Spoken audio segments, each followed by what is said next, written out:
10 Stoic rules that manifest everything you want. Close your eyes for a moment, just for a few seconds. Think about something you really want, something you've been hoping for, dreaming about, waiting for. Maybe it's financial freedom. Maybe it's a relationship that fulfills you.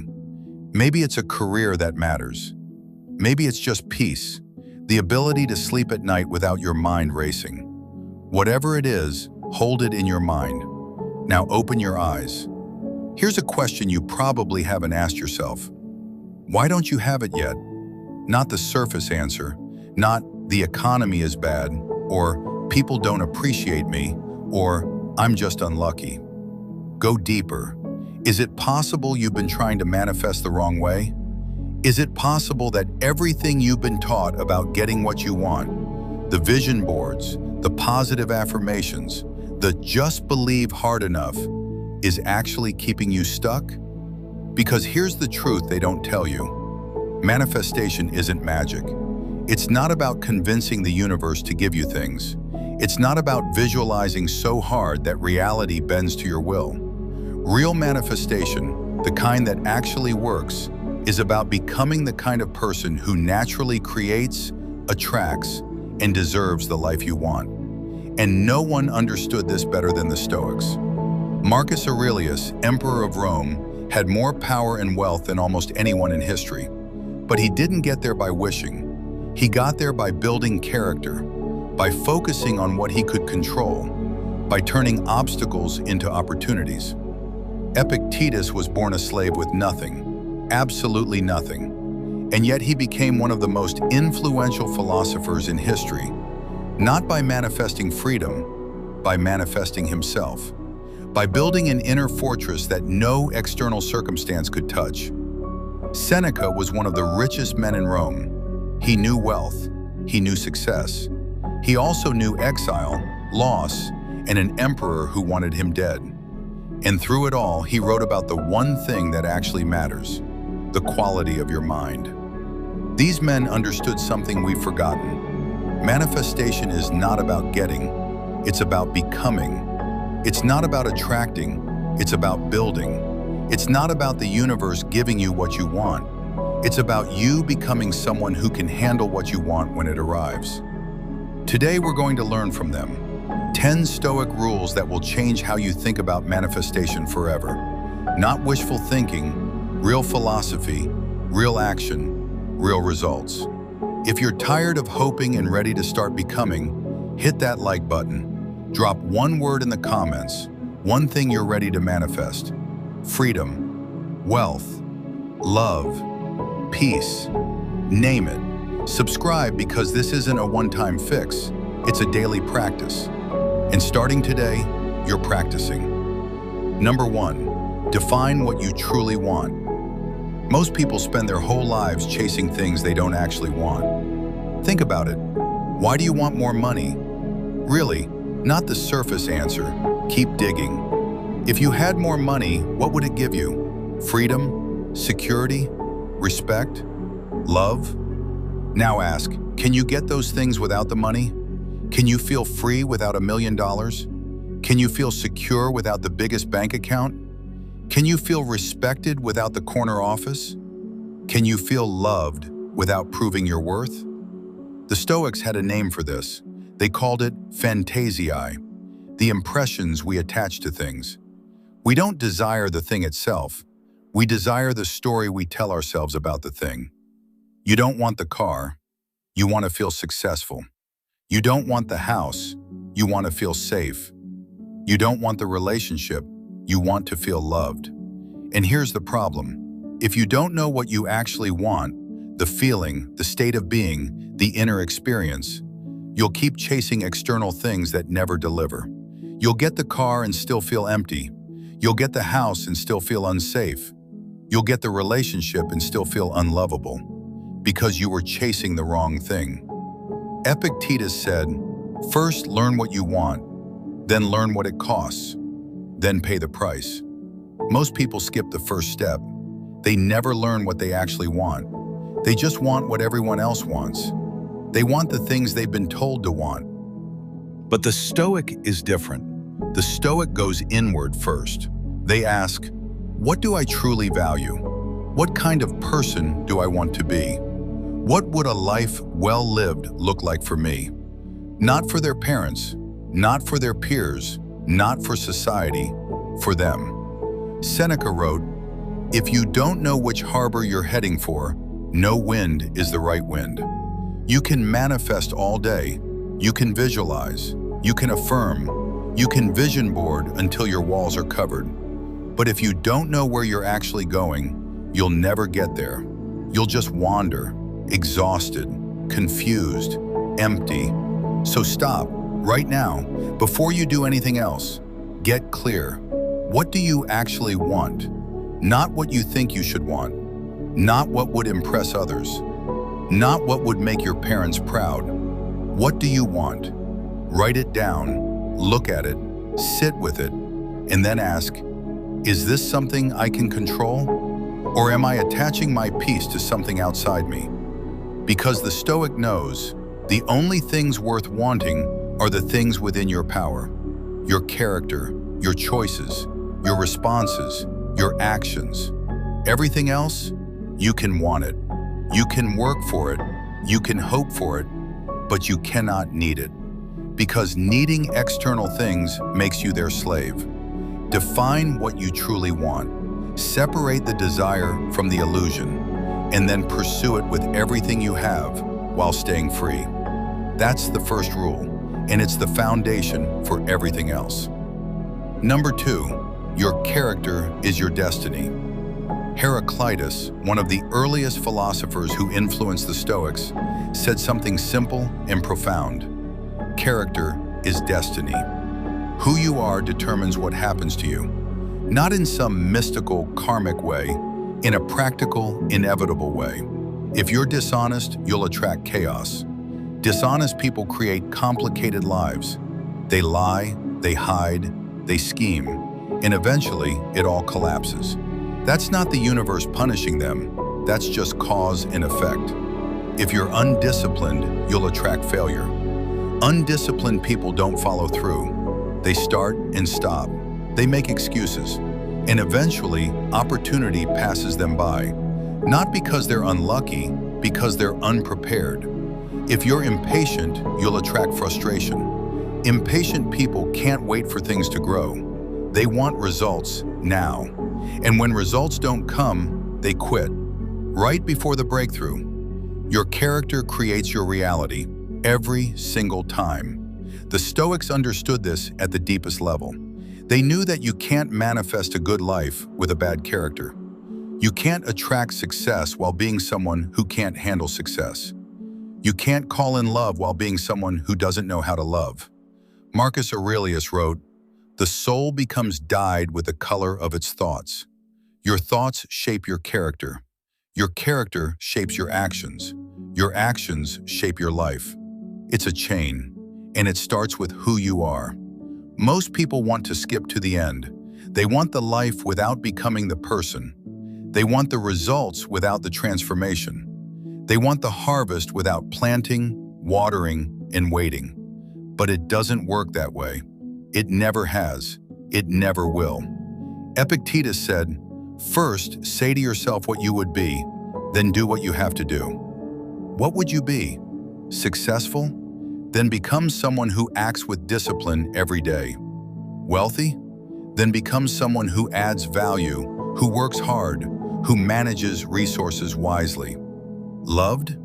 Then become someone who is loving, who shows up, who gives without expecting. You don't attract what you want, you attract what you are. Think about that. The energy you put out, your character, your habits, your way of being, is what the world responds to. If you're bitter, you'll attract bitterness. If you're generous, you'll attract generosity. If you're fearful, you'll attract situations that justify your fear.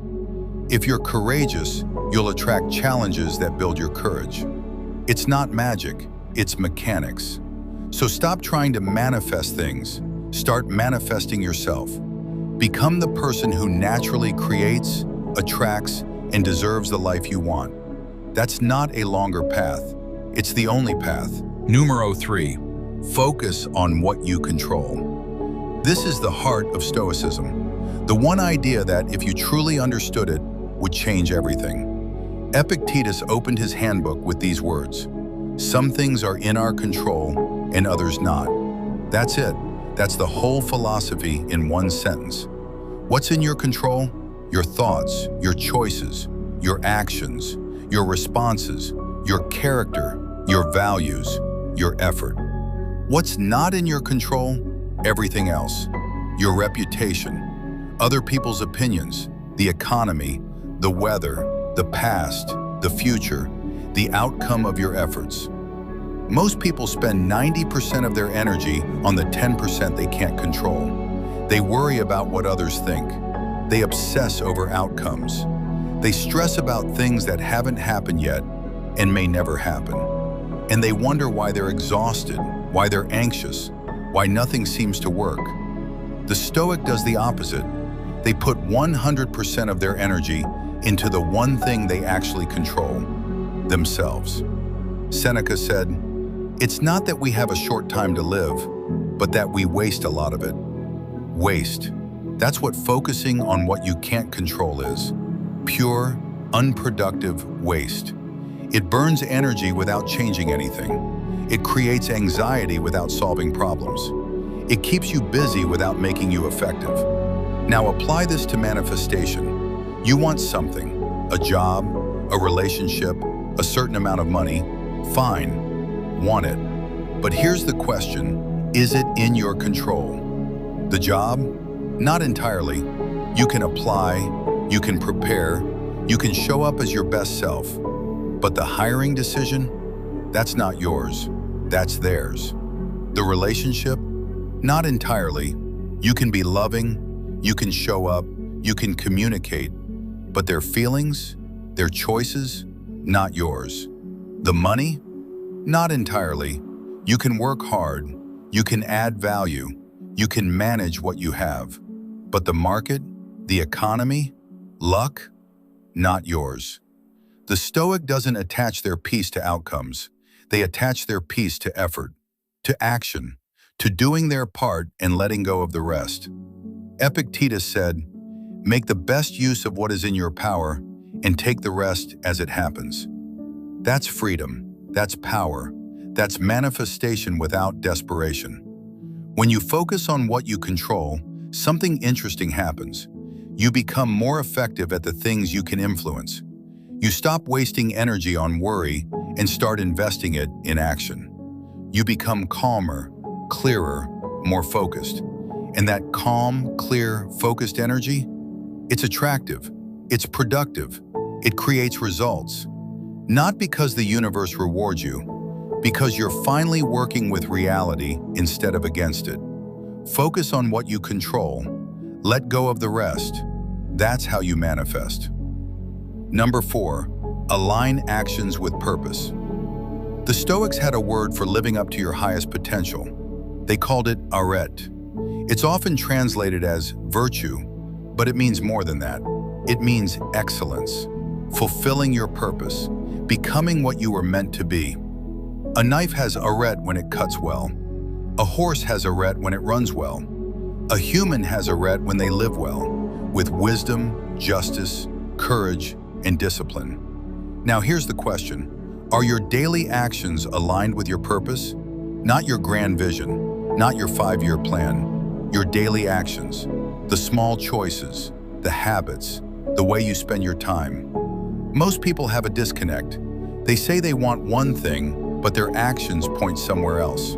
They want financial freedom, but they scroll for hours instead of working. You can't manifest a life you're not.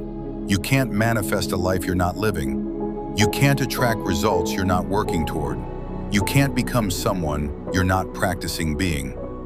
Marcus Aurelius wrote, "Waste no more time arguing about what a good man should be. Be one." Stop talking about what you want. Stop planning. Stop visioning. Start being. Every action is a vote for the person you're becoming. Every choice is a seed planted. Every day is a brick in the structure of your life. If you want to be disciplined, Act disciplined today, not tomorrow, today. If you want to be courageous, act courageous in this moment, not when you're ready, now. If you want to be loving, act loving with the next person you meet, not when it's easy, now. Seneca said, "While we wait for life, life passes." You're waiting for the right moment, waiting to feel ready, waiting for conditions to be perfect. And while you wait, life is passing. Opportunities are passing. Your potential is passing. Align your actions with your purpose, not someday, today, not when it's convenient, now. Ask yourself at the end of each day, did my actions today match who I want to become? If the answer is no, don't beat yourself up, just adjust. Tomorrow, do better. One step at a time, one choice at a time, one day at a time. That's how you manifest. Not in grand gestures, in small, consistent alignment. Number 5, the obstacle is the way. This might be the most powerful idea in all of Stoicism, and it's one of the most misunderstood. Marcus Aurelius wrote, "The impediment to action advances action. What stands in the way becomes the way." Read that again. What stands in the way becomes the way. That obstacle you're facing right now, that problem you've been trying to get around, that difficulty you've been avoiding, it's not blocking you, it's teaching you. It's not stopping you, it's shaping you. Most people see obstacles as reasons to quit. They hit a wall and think, "This isn't working, I must be on the wrong path." But the Stoic sees obstacles differently. They see them as raw material, as fuel, as the very thing they need to become stronger. Think about a fire. A fire doesn't shrink when you throw logs on it. It grows. It consumes the obstacle and becomes larger because of it. You can be like that. Every rejection can be fuel. Every failure can be a lesson. Every closed door can be redirection. Every difficulty can build your resilience. It's not about what happens to you, it's about what you make of what happens to you. Epictetus said, "It's not what happens to you, but how you react to it that matters." The obstacle is not the problem. Your reaction to the obstacle is the problem. When you see it as a block, you stop. When you see it as material, you grow. Now apply this to manifestation. You want something, you're working toward it, and then an obstacle appears, a setback, a disappointment, a failure. What do? Most people give up. They decide the universe is against them. They stop trying. But the Stoic asks a different question. What can I learn from this? How can this make me stronger? What is this obstacle trying to teach me? And they keep going. Not around the obstacle, through it, using it, growing from it. That's how you manifest. Not by avoiding difficulties, by turning every difficulty into advantage. The person who gets what they want is not the person who never faces obstacles. It's the person who faces obstacles and keeps going, who learns from every setback, who grows from every failure, who turns every closed door into a lesson that opens the next one. What's in your way right now? Don't go around it, go through it. Let it become the way. Number 6, practice negative visualization. This sounds completely backwards. To get what you want, imagine losing it. But the Stoics knew something that modern psychology is only now discovering. Gratitude is not just a nice feeling, it's a superpower. And the fastest way to gratitude is to imagine loss. They called it premeditatio malorum, the premeditation of evils. They would spend time each day imagining worst-case scenarios, losing their wealth, losing their loved ones, losing their freedom, losing their health. Not to be negative, not to dwell in fear, to prepare, to appreciate, to realize how much they already had. Seneca wrote, "He robs present ills of their power who has perceived their coming beforehand." When you've already faced your fears in your mind, they lose their power over you. You're not caught off guard. You're not devastated when things go wrong. You've already been there. You've already survived it in your imagination. But there's another benefit, one that's crucial for manifestation. When you imagine losing what you have, you suddenly realize how much you have.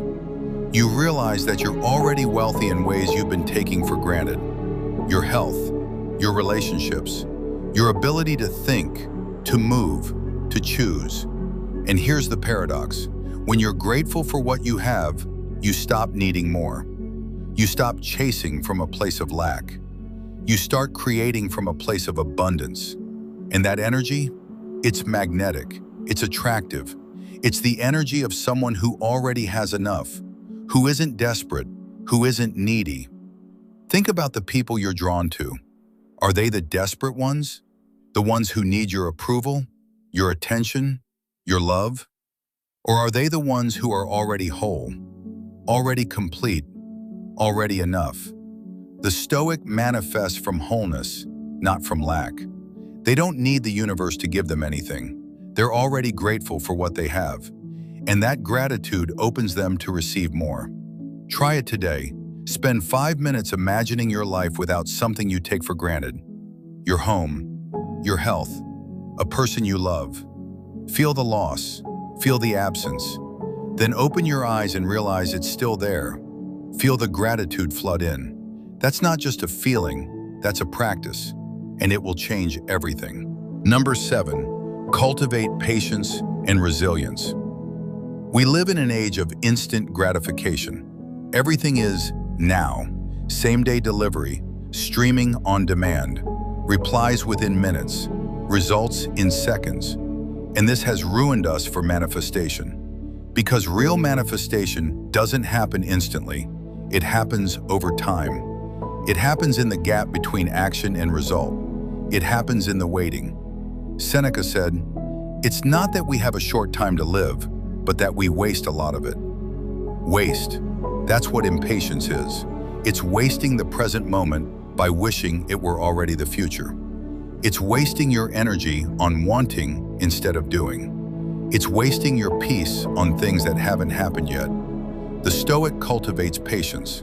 Not passive waiting, active patience. The patience of a farmer who plants seeds and then waters them every day, trusting that the harvest will come in its own time. You can't rush a seed. You can't yell at it to grow faster. You can't visualize it into maturity. You can only do your part, plant, water, tend, and then wait. Trusting the process, trusting the timing. Marcus Aurelius wrote, "Nature is like a skilled artist. She doesn't rush. She works with time, with patience, with precision." You are part of nature. The same laws apply. Growth takes time. Mastery takes time. Manifestation takes time. But here's what happens in the waiting. Resilience builds. Every day you wait without giving up, you get stronger. Every day you persist without seeing results, you build stamina. Every day you trust the process, you deepen your faith in yourself. And when the result finally comes, when the harvest arrives, you're ready for it. You've become someone who can handle it, someone who won't waste it, someone who's been prepared by the waiting itself.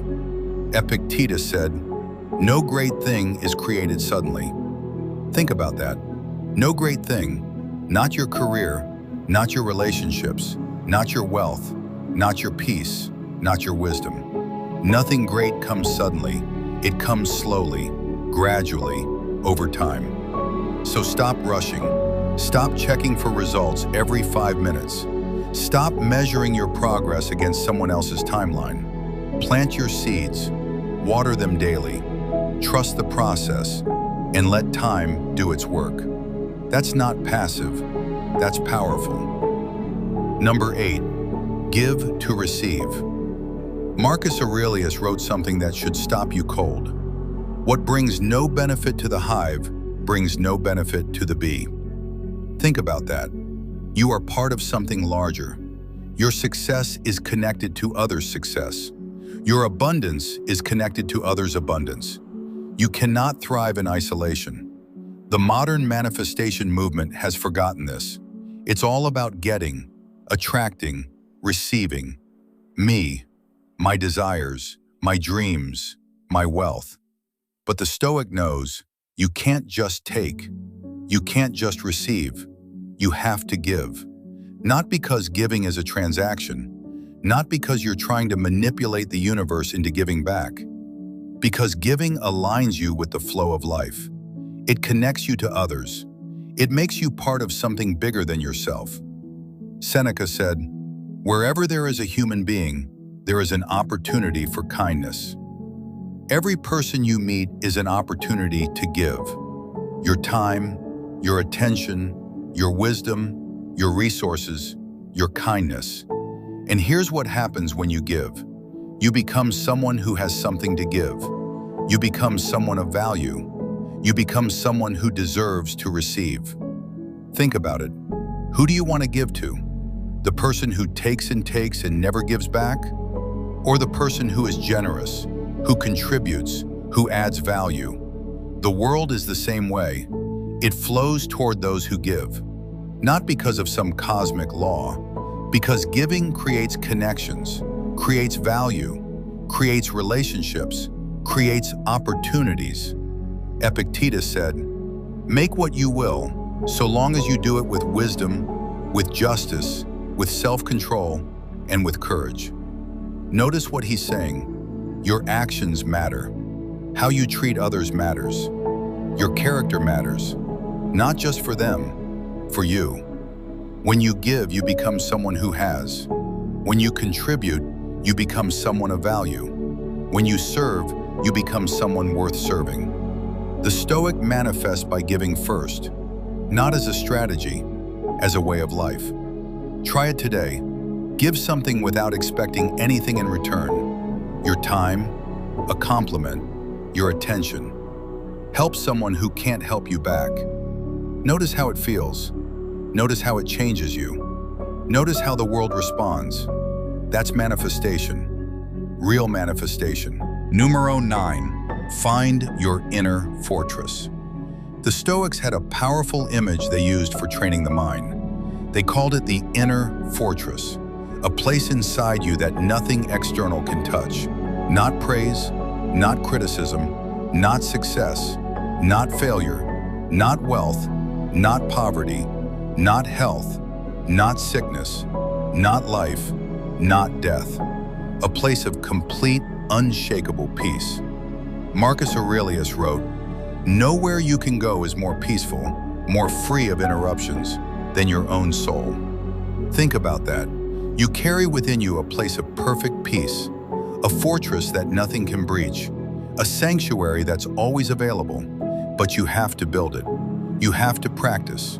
You have to train your mind to retreat there when the world gets loud.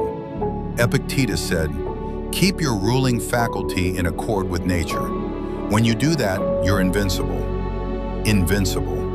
Not because nothing bad can happen to you, because nothing bad can touch your core, because your peace is not dependent on external circumstances.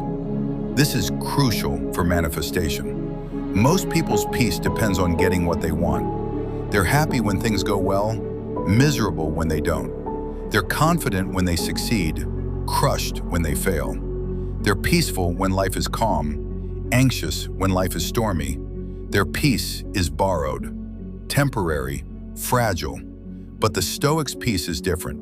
It comes from within, from the fortress, from the knowledge that no matter what happens, they can handle it. That no matter what they lose, they still have themselves. That no matter what the world throws at them, their core remains untouched. And here's the paradox. When your peace doesn't depend on getting what you want, you're free to pursue it without desperation.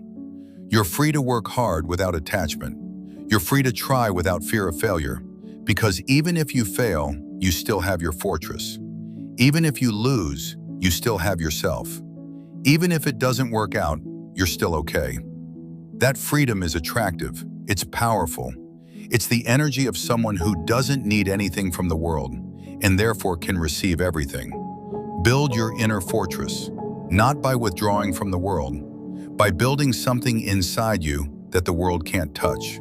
Then go out and manifest from that place of strength.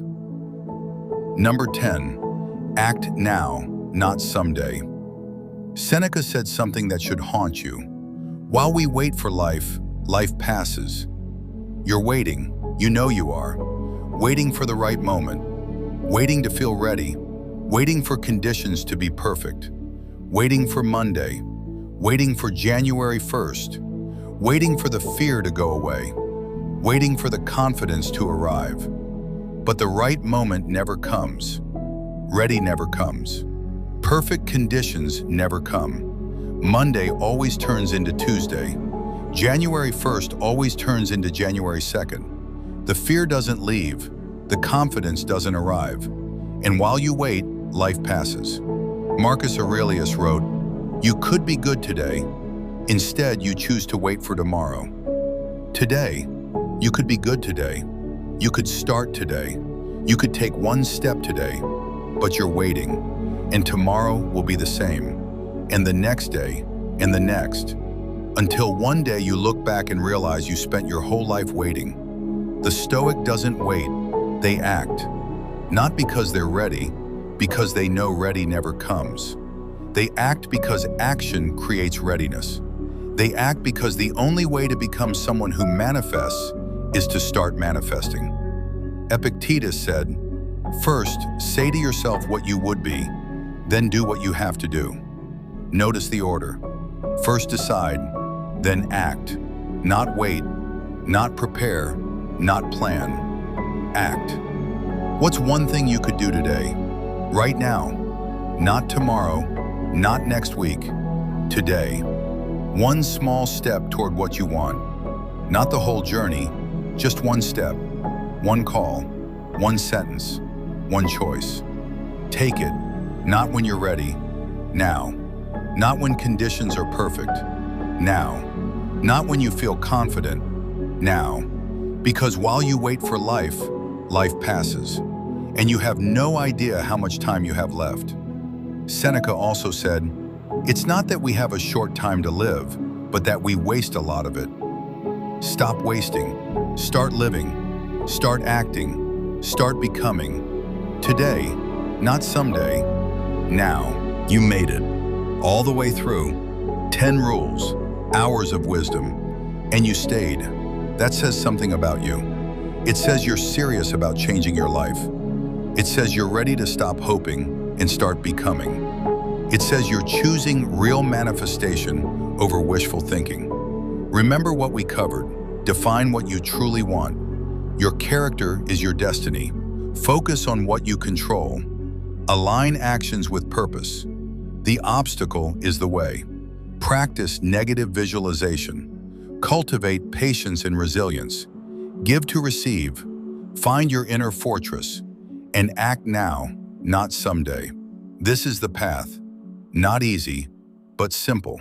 One choice at a time. One day at a time. One action at a time. Before you go, hit that like button. Not for me, as a promise to yourself that you're done waiting. Drop a comment which of these 10 rules hit you hardest. I read them. I'm with you. Share this with someone who needs to stop hoping and start becoming. Subscribe. This is daily practice. You need these reminders. We all do. Come back when you need to remember what's real. Let these words be your anchor.